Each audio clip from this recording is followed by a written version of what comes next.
Hello guys, welcome to this video. So in this video I'll show you a VS Code GitHub Copilot theme. So this is the third-party extension for VS Code. Simply search for this Copilot theme and simply install this. Simply go to extensions, and if you just type GitHub Copilot in the search bar, this extension will come.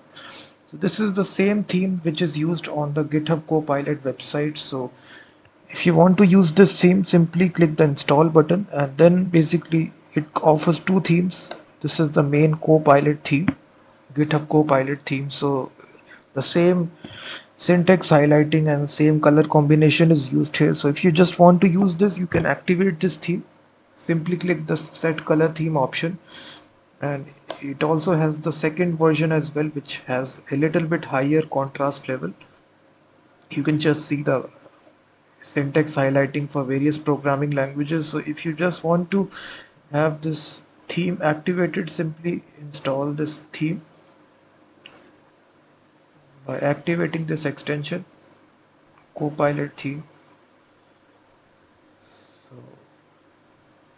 also check out my website freemediatools.com, which contains thousands of tools.